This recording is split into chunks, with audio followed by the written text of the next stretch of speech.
దూత అతనికి ప్రత్యక్షమాయెను. అతడు చూచినప్పుడు అగ్ని వలన ఆ పొద మండుచుండెను గాని పొద కాలిపోలేదు.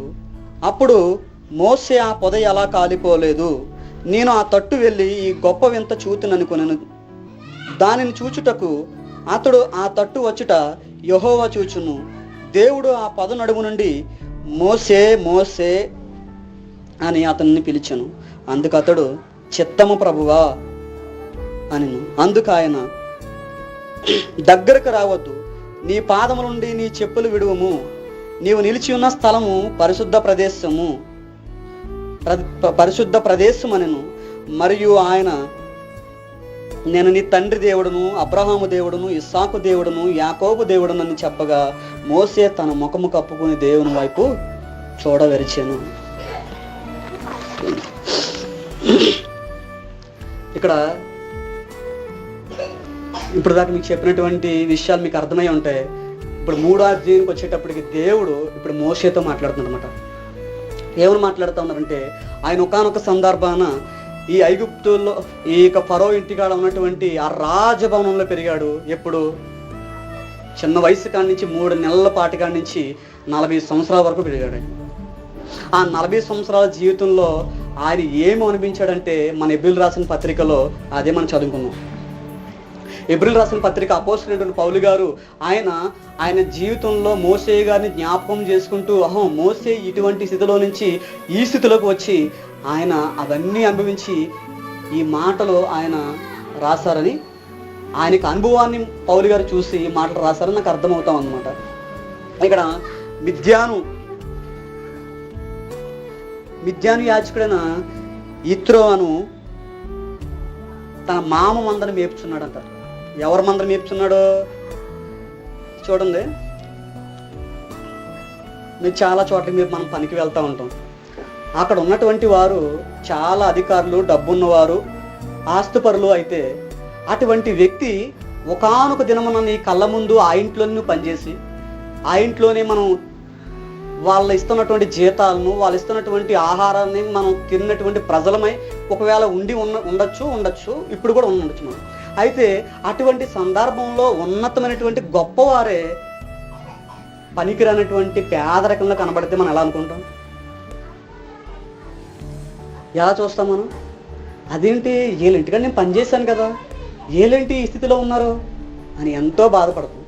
ఇక్కడ మోసే యొక్క స్థితి కూడా అలానే ఉంది.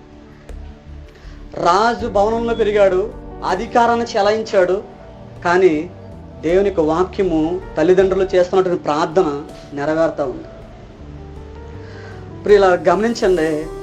ఈ మధ్యకాలంలో నేను ఒక సందర్భం వింటాను అన్నమాట. అది చాలా బాధాకరమైనటువంటి విషయం.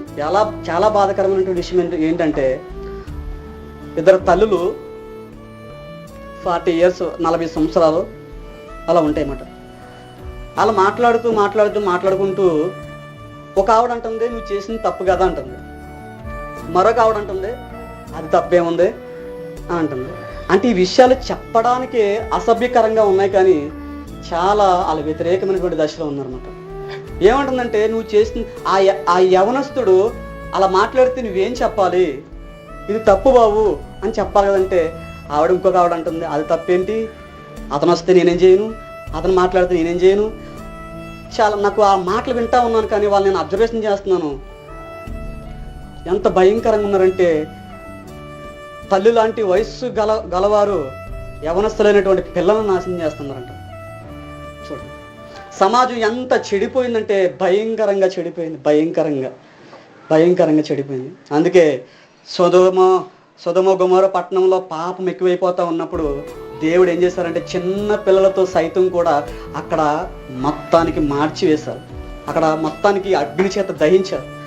ఇలా గమనించండి, ఒక చిన్న 10 సంవత్సరాల బాబు కూడా ఎంతో ఉన్నతమైనటువంటి ఒక తల్లి లాంటిలతో పాపం చేయడము, ఆ బిడ్డలకి ఏం తెలుసు, తల్లిలే బిడ్డలు నాశనం చేస్తున్నట్లుగా సమాజం ఉంది.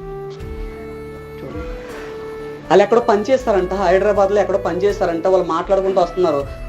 ఆ మాటలు చాలా బాధ అనిపించింది అన్నమాట. ఆ కుర్రోడికి ఏం తెలుసు అని ఆవిడంటుంటే, అతను వస్తే నేనేం చేయను, అతను మాట్లాడితే నేనేం చేయను, అతను డబ్బులు ఎత్తే నేనేం చేయను, వీళ్ళిద్దరూ మాట్లాడుకుంటున్నారు అన్నమాట. నాకు బాధ అనిపించింది. నిజంగా సమాజం అలానే చెడిపోయింది. ప్రియులారా, తల్లిదండ్రులుగా మన జీవితాలు, నేను చెప్పాను మొన్న, గత జీవితంలో మన జీవితాలు ఎలా ఉన్నాయో, మన యొక్క ఉద్దేశాలు ఎలా ఉన్నాయో, గత జీవితంలో గడిచిపోయినటువంటి సంవత్సరానికి మనం విడిచిపెట్టి ప్రభువుకి మన జీవితాన్ని అంకితం చేసి మన జీవితాలు తరతరాలకి మంచిగా ఉండాలంటే, మనం మంచి పునాదులు వేసుకోవాలంటే, నీ కష్ట సమయాల్లో కూడా, నీ బలహీనమైనటువంటి పరిస్థితుల్లో కూడా, నువ్వు ఏ పాపానికి కూడా నీవు చోటు ఇవ్వకుండా నువ్వు బ్రతికినప్పుడు నీ బిడ్డలు నీతిమంతులుగా తయారవుతారు. మరలా గుర్తుపెట్టుకోండి, మన కష్ట సమయాల్లో కూడా మన యొక్క స్వరాన్ని కానీ, మన యొక్క ఆలోచనలు కానీ, మన తలాంతులు కానీ, మనకు ఉన్నటువంటి ఆలోచనలు కానీ, నీ హృదయంలో ప్రేరణ కలుగుతున్నటువంటి చెడు ఉద్దేశాలకు కానీ మనం చోటు ఇవ్వకుండా మనం ముందుకు మనం ప్రయత్నించినప్పుడు మన జీవితంతో పాటు మన బిడ్డల జీవితం కూడా శ్రేష్టంగా తయారవుతుంది. చాలా శ్రేష్టంగా తయారవుతుంది. నేను ఒక సహోదరుని కలిసినప్పుడు ఆ సహోదరుడికి సరిగ్గా వినపడదన్నమాట. సరిగ్గా వినపడకపోతే వాళ్ళ భార్య ఏం చేస్తుంది? మోసం చేస్తుంది. సో ఆ పిల్లలను బట్టి అక్కడ ఒక అమ్మాయి ఉంది. ఆవిడకి అమ్మాయిని మధ్యలో నడిపించుకుంటూ ఉంది, మోసం చేస్తుంది. నువ్వు ఎంతకాలం మోసం చేస్తావు, మనం ఎంతకాలం మోసం చేయగలం? ఇక్కడ కూడా మోషే అనుకున్నాడు, ఆ యొక్క ఐగుప్తు దేశంలో ఫరో రాజు దగ్గర ఉంటూ నేను ఆనందాన్ని చక్కగా గడుపుకుంటున్నాను, మంచిగా జీవిస్తున్నాను, ఈ లోక భోగాల్ని, ఇక లోకంలో ఉన్నటువంటి ప్రతిదీ నేను అనుభవిస్తున్నాను కదా, నా జీవితం బాగానే ఉంది అనుకున్నాడు. కానీ అకస్మాత్తుగా సముద్రపు వలలు వచ్చినట్లుగా, సముద్రపు ఉప్పెనలు వచ్చినట్లుగా ఆయన జీవితంలో ఒక అల ఏర్పడింది. ఏంటి అల అంటే, ఆ తల్లి చేసిన ప్రార్థన ఆయన జీవితంలో నెరవేరింది. ఆ చిన్ననాటి వయసులో 3 నెలల వయసులో తల్లిని 3 నెలలు చక్కగా ఆ కుమారుని మోషే గారిని పెంచి, ఎందుకు ఆవిడ పెంచిందంటే, ప్రభువా నాకు ఒక కుమారుడు పుడితే నీ కొరకు నేను పెంచుతాను, నాకు ఒక కుమారుడు పుడితే నీ సన్నిధికి నేను ఇస్తాను ప్రభువా, నీ సన్నిధికి ఉపయోగపడేటువంటి పాత్రగా చేస్తాను ప్రభు అని అమ్రాము యెకోబేదుల యొక్క ప్రార్థనలు దేవుడు విన్నారు. కాబట్టి 40 years ఎంతో ఆనందాన్ని గడిపించాడు. ఆయన ఆనందాన్ని గడిపాడు ఐగుప్తు దేశంలో.